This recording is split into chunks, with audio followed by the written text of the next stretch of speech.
to our October Learning Lunch, everyone. I am excited to be here and to learn together this afternoon. I am your host, Michelle Jones. I am the director of the Mindwell Collective, and we are a group of wellness professionals that collaborate and support each other in community education and in each of our work individually in all the modalities that we participate in. I am a trauma coach and trainer, and you guys, I'm so passionate about bringing hope to others and helping them to understand their experience in their body and with their emotions so that they can move from survival to creating a life that resonates for them. I grew up in Southern California. Now I live here in Mesa, Arizona with my husband and my youngest daughter, who is a freshman in high school. And also, you may occasionally in the background see this cute little puppy. She has a little bit of separation anxiety, so she needs to be in the same room that I'm at, which is adorable, except for maybe in moments like this. So she is now part of our group today. And I also have 2 adult kids that are at ASU, and I am absolutely loving this stage of mothering. These learning lunches that we have the first Wednesday of every month is just this ongoing opportunity for us to connect, feel supported, understand healing and wellness on a deeper level. And my favorite part of being in the collective is connecting with you and this community that we are building together. So as we are all coming from different activities and different responsibilities and tasks this morning, and if you guys are anything like me, there's always just like a little bit of commotion that it takes to settle everything to be here in this space. I'm just going to invite you to come together to bring a moment to bring us all together. So I'm going to invite you. You can close your eyes if you choose. That's completely up to you. Kelly, probably not a good idea for you to close your eyes as you're driving. So I'm going to invite you not to do that choice. But for everyone else, if that's something that feels good to you. And I'm going to invite you to take a nice deep breath. Follow your own rhythm and pace as you are taking a nice deep breath. And I'm just going to give you an invitation to set aside everything that you have going on. You are carrying many responsibilities. There are many things that you are keeping track of, and you have an opportunity right now to be here in this moment and be present in this space. That this time and space have been set aside for you, for connection, compassion, acceptance, and support, and for learning. Go ahead and take another couple deep breaths.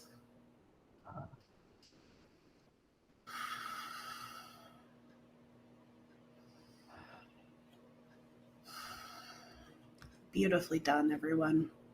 If you would like, you can open your eyes or you can stay here in this calm state. I want to give you an opportunity to set some intentions with our space today.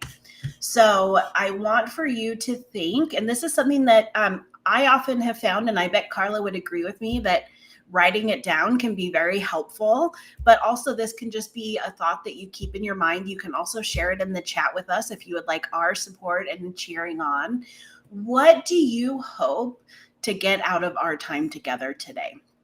You have created time and space to be here, whether you're joining us live right now or you're one of the dozens of people who are joining after watching this replay. What do you hope to get out of this time that you are setting aside today? It might include, how do you want to show up in this space? The question that's coming to me now is, what are you needing? What are you needing today?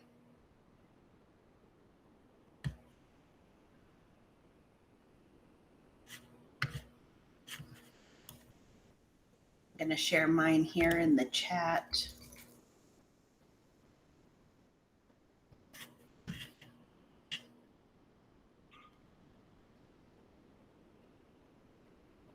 Okay. We will have time to share and reflect at the end of this time together with Camille to be able to circle back to this intention, check in with it, tune in with it, and also take a moment at the end to kind of tune in to what was meaningful and what was the thing that you needed today from this conversation. So I want to introduce Camille. I'm going to be turning the time over to Camille. She has some amazing things that she is going to teach us and share with us, and then we will have some time for a live Q&A. So if you have another burning question, feel free to ask it at that time.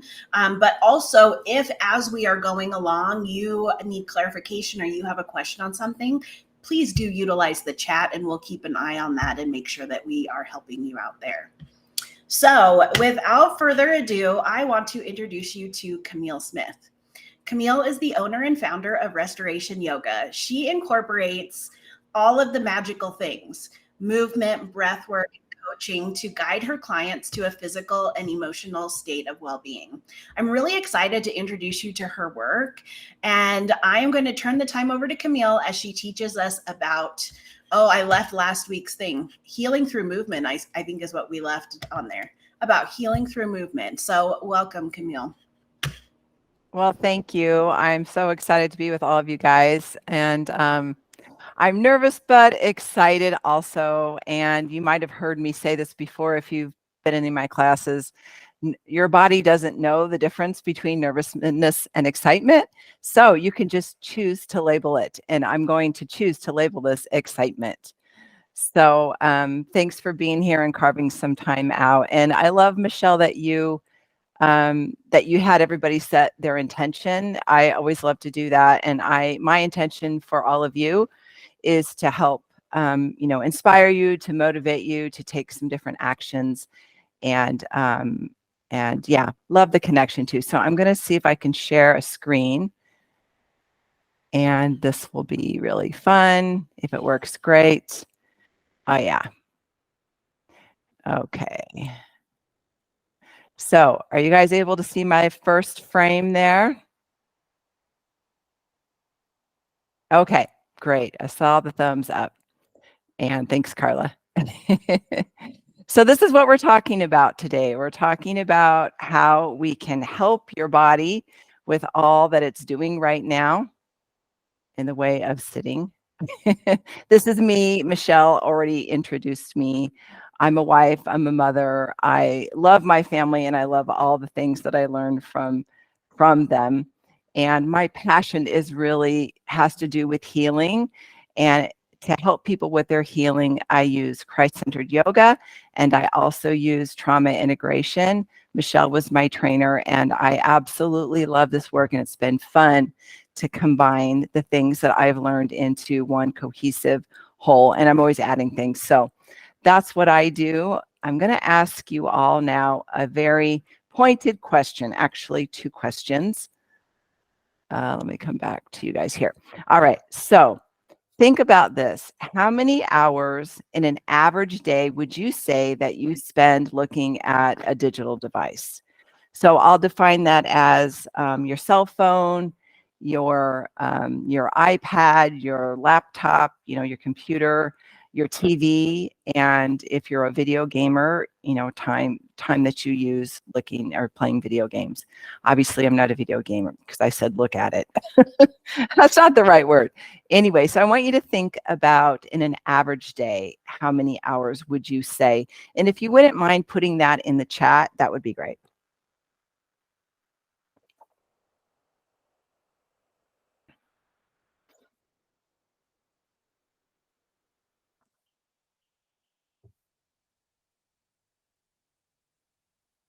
All right, 5 hours, Michelle says. All right, anybody else? Don't be shy. 4 to 5, okay. A lot, so much. It's a little bit of a painful question, right? You're like, I don't really know if I want to admit this one, but it's okay. We're all in the same boat, right? 4 to 8, yeah. A lot of us make our living being on the computer. So if that's you, then obviously you're going to be looking at your device a lot. Let's do this. Let's look at the second question, which is a little bit different. How many hours per day would you think that you spend sitting in an average day? Okay, so that would include obviously time looking at a device sitting like your computer or TV. but it also includes time in your car because you're sitting when you're driving. And if you travel maybe by airplane, the time you spend sitting in an airplane or sitting in your recliner, just any time you spend sitting. Give me an estimate in the comment section about how many hours you think you spend sitting. Oh my gosh, you got a standing desk, Carla. Okay, we'll talk about that later. 8 hours, 8 hours, Sarah says, and Michelle says 8 hours sitting. Carolyn says 5. And you can put Shauna's in there too. Carolyn, I know Shauna's with you. 5 to 8, way too many. Yeah. Again, not really excited to write the number down on this one, right? Okay. Well, I'll tell you, according to the research they've done, the average American spends about 6 to 9 hours a day looking at a digital device and about 6.5 hours sitting. And this is according to the Journal of the American Medical Association. So I guess that's the harsh truth for us. So I want you to watch this little video of this lady. She might look familiar. She's sitting at her desk. She's kind of grabbing her lower back, grabbing her head, doing a little bit of an adjustment with the shoulders, maybe a little bit of a twist. All right. So does this look familiar to any of you? Have you found yourself, and I think it's funny that as you're watching, you might be like doing that too, like, oh, I'm going to move a little bit, move my shoulders, and get out of this position that I'm in. A couple more questions for you. Think about these questions. Are you comfortable in your body? And are you able to move freely? So think about this. There's a lot of reflection in this presentation today. Hope you're in for it, all up for it. So on a scale of 1 to 10, where are you? So let's say 1 is a place where you can't move, you're stiff as a board, it hurts to turn and to twist, and 10 is like, I feel amazing, I feel vibrant, I'm full of life. So if you feel okay to share a number in there, do that. Optional, share. But this is just a chance for you to ask these, really pointed questions about how you feel in your body right now. Okay, 7 to 8, that's good. 7.5, 7, yeah. So more towards the 10 side is kind of what I'm seeing so far. Maybe a 5 thrown in there. All right. You can't change anything that you're not aware of. So the first step is to become aware of where you are in your body. How is that body feeling? How is it working? All right. So this might be a shocking statement. I know when I learned this, I was like, are you kidding me? Who would say such a thing? I don't know if you guys remember back in the day when they had the TV commercials for smoking and, print commercials or ads, I should say. And I still remember that and then watched all of that change when it was like smoking is the worst. We stopped smoking. And now they're saying sitting is the new smoking. They've actually done a study. In fact, Michelle, I'll include the link when you send out the follow-up email. The Mayo Clinic did a study on this, and that's what they titled the study, Sitting is the New Smoking. So those are some pretty harsh words. But don't worry, there's hope, right? There's always hope. Too much sitting is creating some dire consequences. So a couple of these things I'm going to go over. Painful holding patterns that can cause repetitive strain injury. And a repetitive strain injury, what comes to mind the most is something like carpal tunnel, where you're using your hands a lot, in a repetitive way, whether you're typing or you're, I always had carpal tunnel when I had young kids and I was picking up babies a lot. So, and then if any of you play pickleball, it's a very repetitive motion. You might be familiar with some of these repetitive strain injuries. And what happens when there's a strain injury is that the fascia responds by making more connections. So the fascia is like the body stocking that's under your skin that kind of coats your muscle fibers. In fact, if you've ever, cooked with raw chicken and there's that white sort of slimy material on there, that's fascia. Okay, so that's what that is. Now, when we don't move a lot and when we have these repetitive strain injuries, the fascia, like I said, gets bunched up. It can cause adhesions, it can cause restrictions, it can even cause scars. So when it gets bunched up, it doesn't slide as it should. All right. And it feels like wearing a too tight jacket. Have you ever put on one of those jackets and maybe you gained a little weight from the last time you put it on? I've experienced that.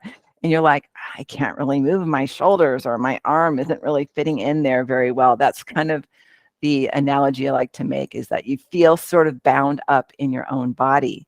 And when you start to feel tight in your own skin, then it's painful to move, right? And then what happens when it's painful to move? Well, you don't want to move anymore. You want to just stay still. And then that creates even more problems. So just give me like a thumbs up if you relate to this bunched up feeling. If you've ever seen Tommy Boy, I'm going to give away my sense of humor here.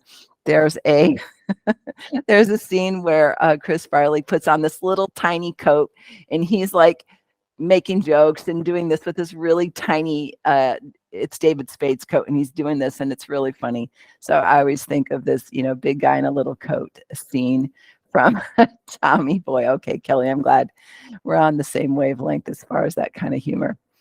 All right, so what else can we do? Oh, we'll get that in a minute. We'll get to that in a minute. A common problem with this fascia being bound up is ventral drag, excessive kyphosis, forward head thrust, or it's also called forward head tilt, and computer hunch.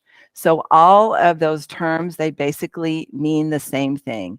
It's this, okay? So when you're sitting at your seat, for instance, and you're looking at your device, like your computer or even your phone, you've seen people that are walking and they're holding their phone and their head is bowed down.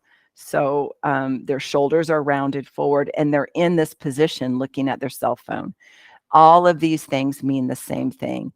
And this is a perfect example. I'm going to show you some exercises in a minute, but if you want to do this with me just for kicks and giggles, if you put your hand on the back of your neck and then you kind of jut your head forward like that, you'll feel the muscles are kind of holding on there, like they're trying to grip for you.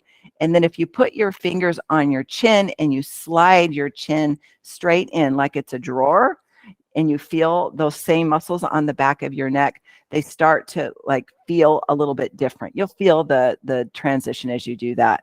So when the muscles in the back are holding on for dear life because you're always in this position, the muscles in the front actually shorten and get smaller, tighter, more constricted here. And so this causes a problem.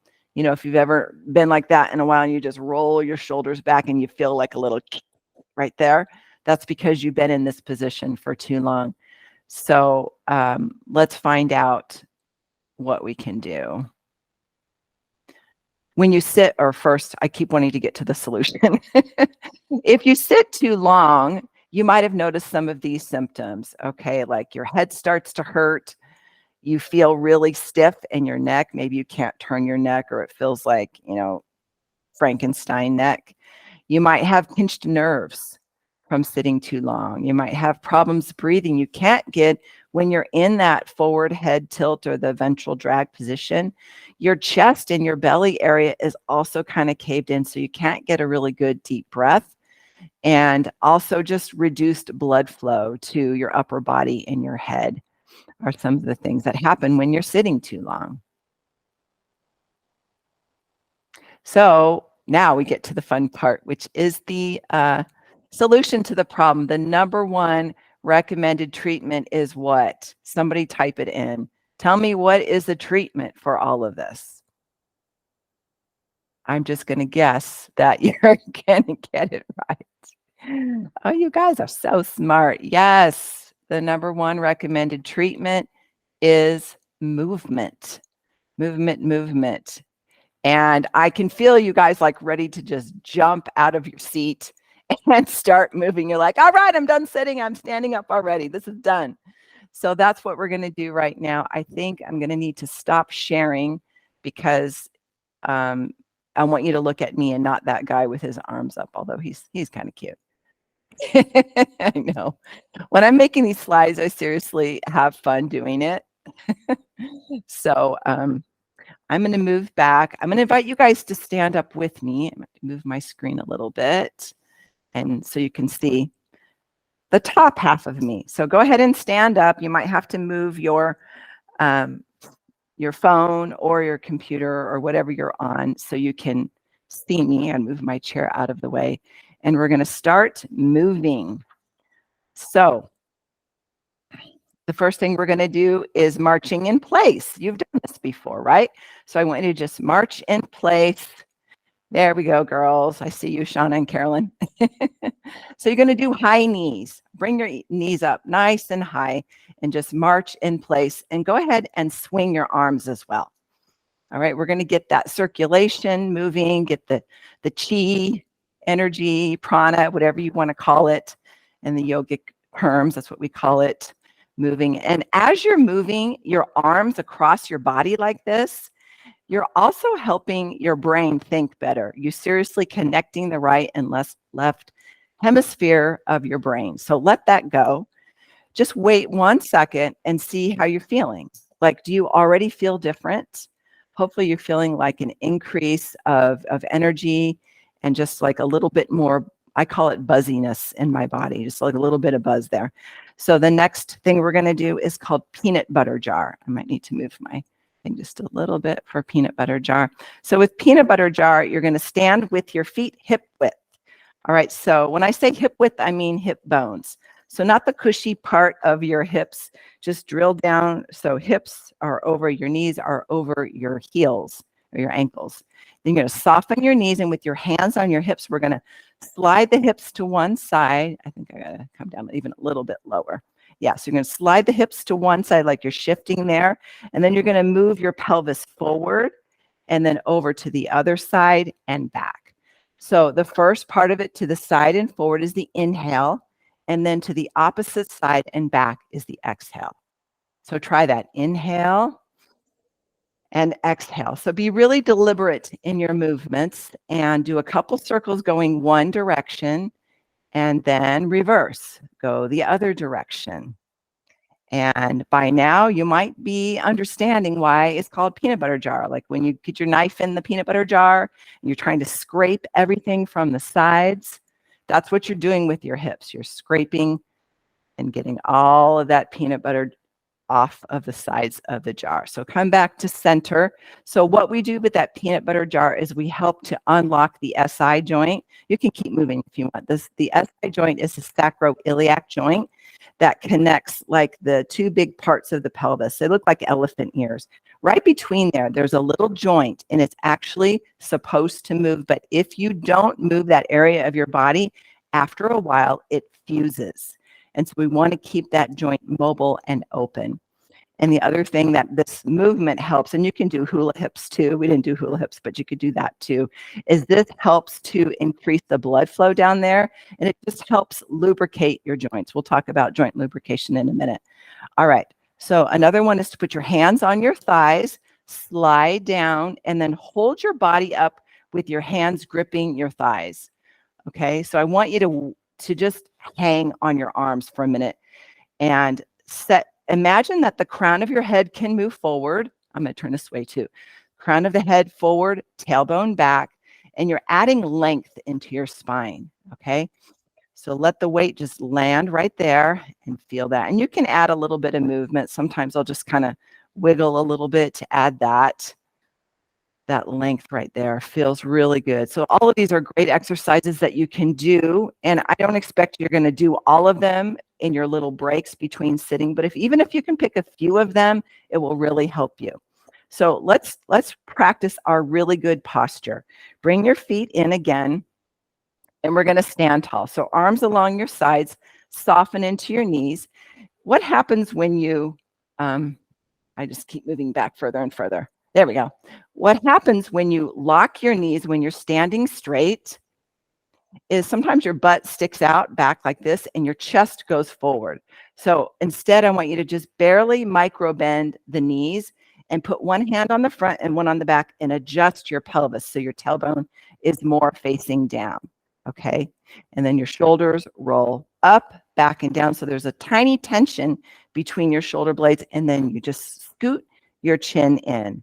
It's almost like you're giving yourself a double chin there. And then think about lifting energetically through the crown of your head. Now take a second and memorize what this feels like. It might feel like you're sticking your chest out and you feel really obvious, but this is actually what good posture looks and feels like. So if you need to reacquaint your body with good posture, make a note. That's what that is. We're going to take a second to massage our K27s now. So with your hands, you're going to find that little sore spot, it's also called. If you find the notch in your chin right there, that little notch, and you come out to the collarbone and just below, there's like a slight indentation. We're just going to slightly massage this. This is also getting into our lymph nodes. Part of the problem with sitting too is our lymph gets congested. And so we have to kind of move those, help massage the lymph nodes so that the lymph can more freely flow. So you can massage, you can sort of tap lightly with your hands, don't hurt yourself, and just get that lymph flowing. That's the biggest drainage point is right there at the collar. And there's more drainage points, but that's what we're going to do for now because that's what we have time for. The rest will be another class. Now, the next one, I like to call this one chicken wing. So we're going to access the rhomboids. The muscle that connects your shoulder blades and your spine is called the rhomboid. So remember when I was talking about the forward head thrust and the muscles in the back getting overstretched? So we're going to do what we can to strengthen those muscles and open up the front. So chicken wings, hands on your shoulders, lift up your elbows so they're about the same. Your arms are parallel to the floor. We're just going to squeeze them forward, breathe out, and then open back to breathe in. So a couple times, breathe out and breathe in. And just notice how this feels. All of this is information for you to know where you are right now. Open and close. All right. So then we're going to take the elbows up a little bit higher and we're going to reach the upper part of the rhomboid. Same thing. Squeeze together, breathe out, open up, breathe in. Up and out. Right? So getting a little bit warmed up and then we'll go low. So bring your chicken wings low and squeeze the elbows together and apart. So exhale the breath, open up the breath. That area is starting to feel open. It's starting to feel a little bit different. And then we let that go. Enough of the chicken wings. All right, the next thing I'm going to teach you is a breathing technique, and it's called breath of joy. So if you're short on energy, you've been sitting at your desk and your back is hurting and you're just like starting to fall asleep. Does that ever happen to you? Happens to me sometimes. Stand up out of your chair and we're going to do this breath of joy. 3 parts for the inhale. So I'll do it once and you can watch. Now, if you already know how to do it, just do it with me. So it's breathe in, arms forward, breathe in, arms side, breathe in, arms overhead, and then a big exhale and a swing forward like this. Breathe in, arms to the shoulder level, and then wide, breathe in again, and then up over your head, and a big swing and an exhale. Keep going. Inhale, inhale, inhale, big breath out. Couple more. It's a good way to get high on your own energy, really increasing that circulation in your body and just feelings of goodness and joy and aliveness. All right, let that go. Oh my gosh, I love breath of joy. Do you guys love it? Feels so good. We're going to do one last exercise at the risk of overwhelming you with too many exercises. For this one, you can either sit or you can stand. Either one. I'm going to drink water real quick. This one is called 10 Hands Medical Qigong. And this is a series of movements that I'm going to teach you designed to help those who have stiffness or pain or weakness or numbness in your hands, your wrists, your fingers. If you're a body worker, if you spend a lot of time typing or using your hands in any way, this is a great way to kind of freshen up and enliven your hands, build some collagen, and just help your circulation there. So let's start the first one. Let me get to the first one. The first one is clapping your hands vigorously. So you're going to kind of take your arms out wide. You feel like a seal. Spread your fingers wide and just clap vigorously. Okay. Take a couple of deep breaths while you're doing this. This helps to stimulate synovial fluid, which is the fluid that your synovial joints produce. Okay. Helps build more bone growth, makes your hands more strong and more resilient for everyday use. These are good things to do right before you're getting ready to do. Okay, so let that go. So the next one is we're going to interlace the hands together. So open up your fingers really wide, and we're going to tap in the webbing. Before you do this, if you're wearing a ring, turn it so the stone is facing up. Otherwise, this will hurt. And we're just going to connect same way. Fingers wide and just kind of hitting the webbing. Make sure you're breathing. Feels so good. So grateful for my hands. So grateful for all they can do. I like to say that once in a while I'm doing this. And then we're going to change it up. So wherever the fingers are, just stagger, put the other finger in the front, like the wrong way. The first way you did it is like the normal way. And then when you try to put the other finger in front, it just feels like weird. So that's what we're doing now. We're just tapping those webbings. All right. So let that go. Next one is closed tiger's mouth. So fingers go together like this and thumbs kind of squeeze in.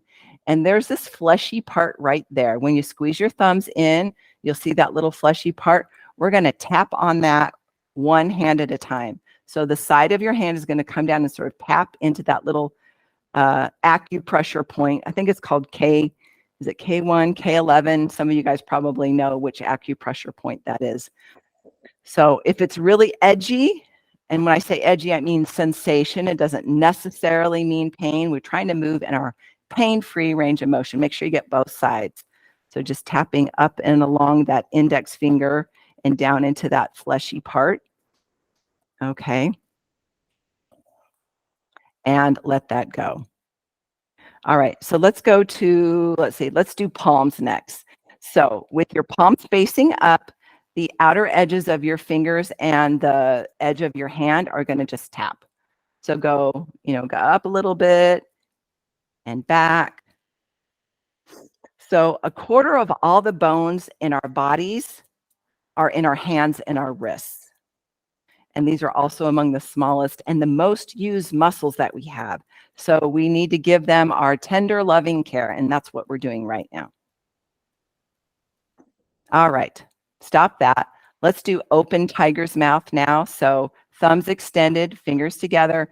And just like we did with the finger webbing, we're just going into that little area and tapping that webbing. As she talks too much, make sure you breathe.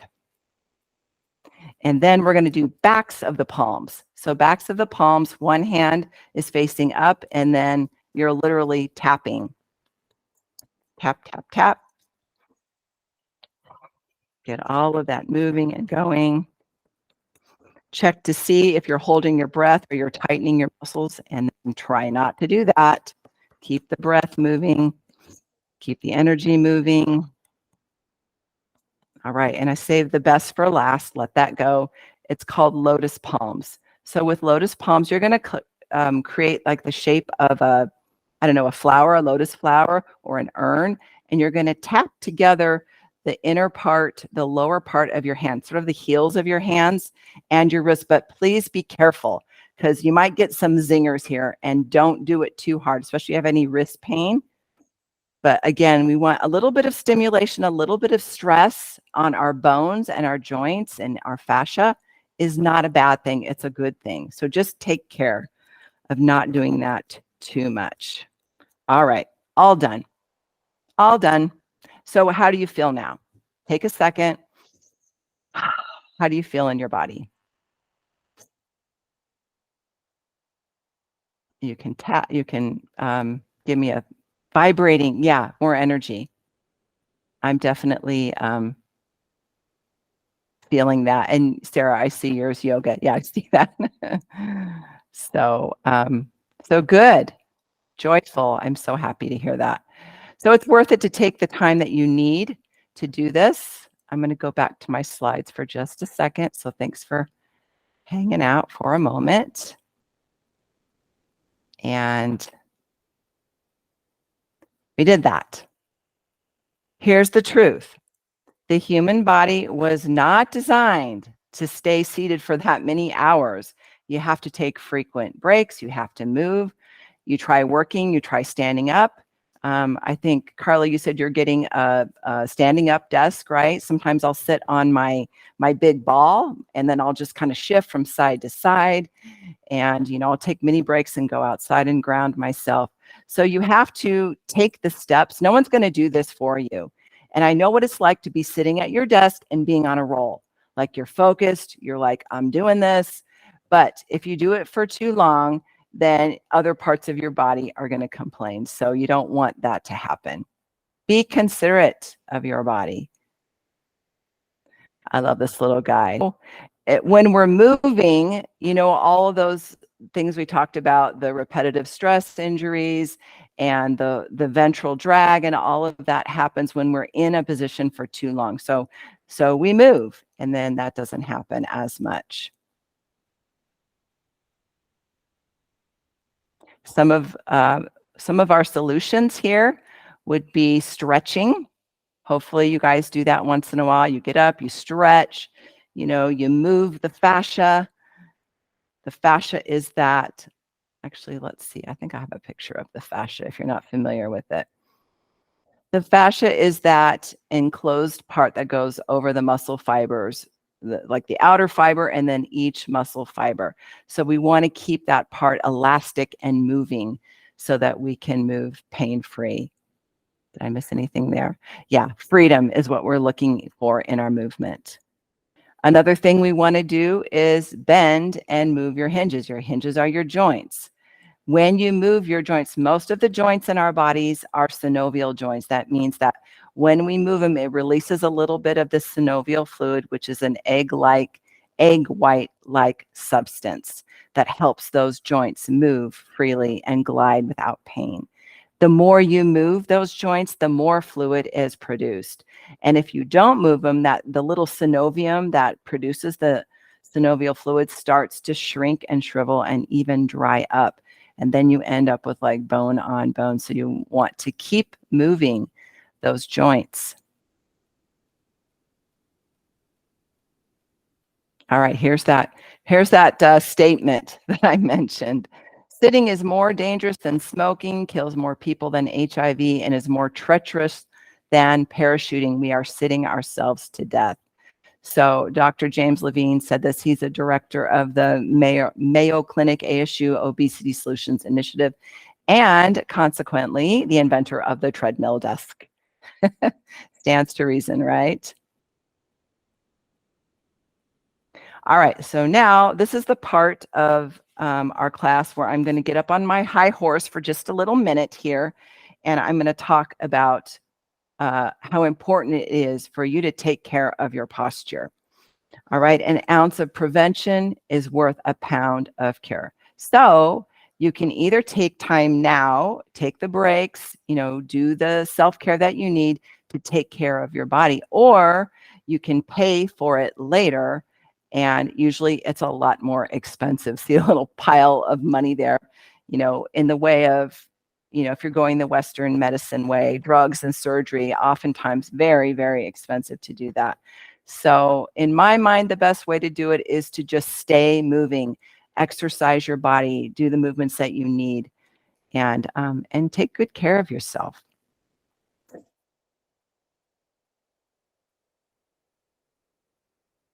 I couldn't resist this one. You get to choose, right? I'm going to do it now, or I'm going to wait and take care of it later. And I'm afraid this is our natural way of going, because isn't it much easier to just take the quick fixes? But I'm not sure it's really worth it in the long run to do it that way. All right, now another fun part. I want you guys, hopefully there's been something that we've talked about today that has jumped out to you and gotten your attention. And so make a note of that. But in the meantime, I want you to put your hands on your heart. And I have 3 affirmations that I put down here. If there's another one you love, you could use that. but you're all muted on your microphone, so it's okay if you speak these out loud. In fact, it's better if you speak these out loud and you let your own body hear your own voice and your own words saying these important words. So number one, I have all the time I need to take care of myself. All right, I'm going to pause for just a minute here. You can take your hands away if you want. This is what I have discovered. We are all busy. We have a lot to do every day. Most of us, without exception, have lots to do. But after Carla's amazing talk last month when she talked about time stretching, I've thought so much about, do I have enough time? And I've decided I do have all the time I need to do what I need to do, and that includes exercise and movement. Okay, back to the story. Number one, my health is important. And number three, taking care of my body is a priority. You vote with your action, you vote with your money, those things that are important to you. So let the words from those three statements, or whichever ones you said, sink down deep. Like, believe it, see it. I'm proud of you guys. Okay, I'm reading Michelle's here. My body matters and I will take care of her. Does anybody else have an affirmation that is really ringing true for them? Something they know they need to do or say? I'd love to hear it if you do.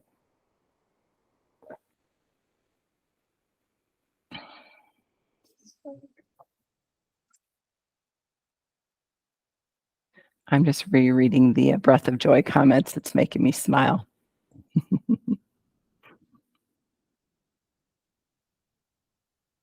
Time I take to care for my body gives back to everything else. Yes. It's not a sacrifice, it's an investment.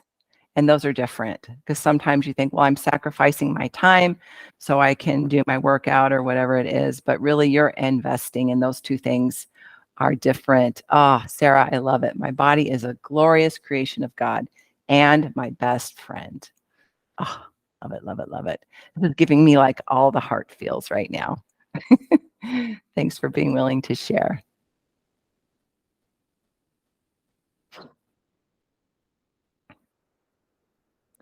This does not have to be an inevitable effect of gravity as you age. I'm a big fan of that belief that you can grow old gracefully. Not that any of us are growing old, but that it doesn't have to end up with the big, hump on the back of your neck, the dowager hump, and, having your bones be super creaky and just limiting your movements. If you take care of yourself, if you do the things you need to, this does not have to be your story. And I'm going to talk about yoga, right? So yoga is the fountain of youth. I love yoga because it incorporates a lot of the movements that we talked about today in a way that helps you much more than just physically. It helps you mentally, it helps you spiritually, helps you emotionally. And I love to teach yoga. I teach 3 mornings a week, Christ-centered yoga, and I wholeheartedly believe in the beneficial effects of doing that. So there's that. And I'm going to challenge you now to pick one thing that you can do for yourself.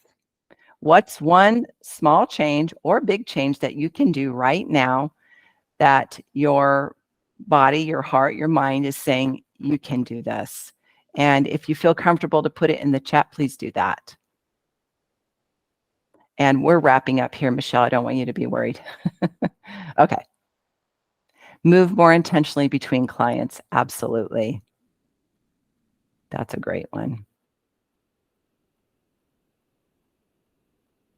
Anybody else want to share their intention? I committed this AM that I would get up and move every hour. You could put like a timer on your phone. If you're one of those uber focused persons that is in the middle of their creation, their working time, and they lose track of time, because that happens when you're creative, you might need a little reminder, a timer that says, ding, time to get up and move. Stretch shoulders and neck every morning. And then Carla says, I've started taking more breaks, turning on a good song, and dancing for the length of the song. Oh my gosh, I love that. Dance it up. Dance it up. That's a great way to move, and it's fun too. Okay, anybody else have anything that they're going to do, pick going forward? Okay, better posture while on devices. You know, when you're on your phone, you don't have to bring your face to the phone. You could bring the screen to you. You could just bring it up and have your neck still, you know, in a good position. And then same thing, they make all kinds of adjustments that you can have when you're sitting at your desk.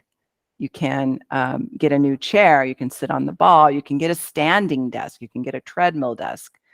So make sure that you're, you know, the way your hands are on your keyboard are not, your wrists aren't bent, lots of things.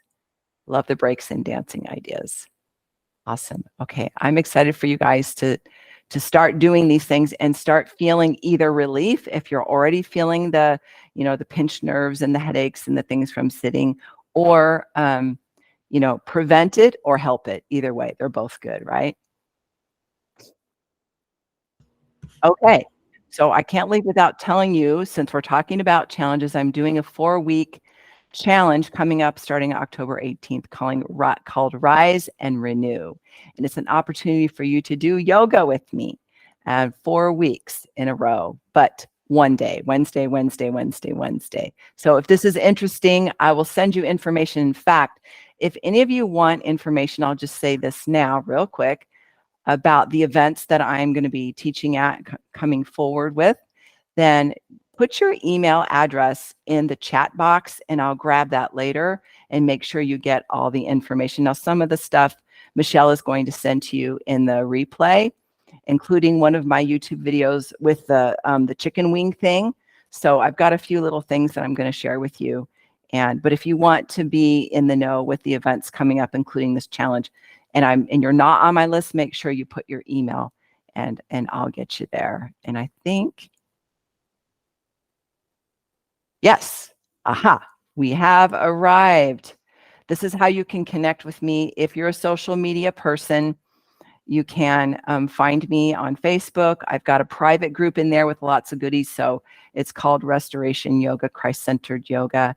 My website, Michelle will put that in the replay. And then I'm on Instagram too, Restoration Yoga AZ.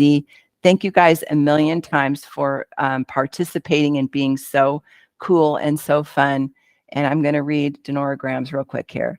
She said, thanks for your presentation. It confirms that what I'm doing is great. I take care of myself every day except Sundays.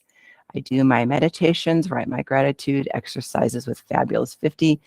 I am 64 and I feel with energy because I love myself. Oh, yes. On Sundays, I do other spiritual exercises. Ha, ha, ha. You are fabulous. Thank you guys so much for playing today. I'm going to take my slides off. Thank you so much, Camille. Okay, so one benefit to joining us live, you guys, is we have the opportunity to ask Camille any questions that may have come up for you as you were doing the movements or with some of the things that she was sharing with you. So you can write your question in the chat or jump in and talk with us because I like talking to you. And let me know, what questions do you have for Camille while she's here to fill in any blanks for you. I'm going to start. Camille, I thought about interrupting you and asking in the middle, but I did not. When you do the exercise where your hands are on your thighs and you're kind of leaning forward into that, should the head be relaxed or am I pushing forward with my head there? Well, that's a good question. You can actually, I meant to teach you guys cat-cow in that position and I just forgot to do it. So you can do either one. When you're doing cat-cow, I'll just show you real quick there. If you're doing cat-cow, it's a movement where you lift your tail up and your head up and then you kind of curve your back. And so you're kind of going back and forth between butt up, head up, and then the Halloween cat. And in this case, you're actually moving your head. So either way would be okay. If you're just kind of working on the good posture, thinking about, you know, bringing your head forward and your tail back and just lengthening out your spine. Okay, I love that. that answer? Yeah. Anyone else have any other questions?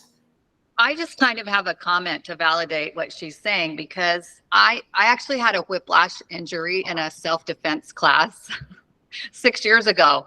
And I found that when I was working and in my jump seat, I did a lot of reading and, had my phone down. And then I started doing exercise, just being more aware and bringing my phone up. Also, I would push my head against my jump seat to strengthen those muscles, right? And so just all of those things, I think a lot of times people might think they have a neck injury when in fact it really is just the tech neck, is what I called it. I mean, it started with my injury, but I was able to really improve it a lot by doing these types of things. Thank you. Tech neck. Yeah, that's another one of those terms. There's so many, tech neck and all those things. Amazing. Camille, when people are going through these exercises, if they hit an area that feels sore to them, right? Like, ooh, I feel something more here. What do you recommend they do in that moment when they're kind of, as they're going through some of these movements, they're noticing an area of whatever it is, but I'm going to use the word soreness. Yeah. I'll tell you what I do when I find an area, I call it like juicy or a lot of sensation there, is I hang out there and I start asking questions. Because the thing is, our bodies know everything. They're like a huge tape recorder. And so they know what's going on, and they'll tell you if you're listening, that's some area that's, there's something trying to get a hold, some kind of, injury, repetitive, something that you've done. So I just ask questions. I will say something like, what's going on here? Or what's happening here? And then I'll just sit with it and see, as long as it's not in the range of pain, I don't worry too much, because I feel like some of us have gotten the habit of just always being comfortable. We want to be comfortable above all else. Let me be comfortable. And yet there's really not that much growth if we're just always staying there. So it helps us to move out a little bit into a place that feels a little bit like, oh my gosh, something's happening here, because that's the place when you're going to change. I love that. Thank you so much, everybody, for gathering here together and for sharing your intentions and your energy and desire to understand and just be present here. I could feel that. I feel uplifted by it. I've enjoyed being here with you today. Before we close, I know that we have had this opportunity to kind of choose what action we want to take moving forward. And I love that. As part of our reflection, you can bring that to the forefront, but I also want to invite you to bring your intention back to the forefront and to just take a moment and reflect on what connected for you specifically this hour. What did you notice about that intention that you chose? And we've talked about maybe there is an action that you feel moved to take, but maybe also there might be a person that you want to connect with, or maybe there's something that you hope to remember specifically from our time together today. So again, this is a personal reflection, but you can share any of your thoughts in the chat if that feels good to you, and we can support you in that. Let's see. Before I finally close, did I have one more comment that somebody wanted to share? No. Okay. So I wanted to thank you guys for joining us and trusting us with your time today. Camille shared with us where you can find her. I'm also going to include that in the email when I send the replay. I'll include some of the various links and connections that she has shared with us. And so that will all be included together, so you'll know how to connect up with her. And this concludes our October Learning Lunch. Next month, we are going to be talking about practical mindfulness with Laura Dugovic. And so I'm really excited about that. I love how all of these topics support each other and just help balance us in so many ways. Each one of us needs the other, and I have loved sharing this hour with you. Thank you, everybody.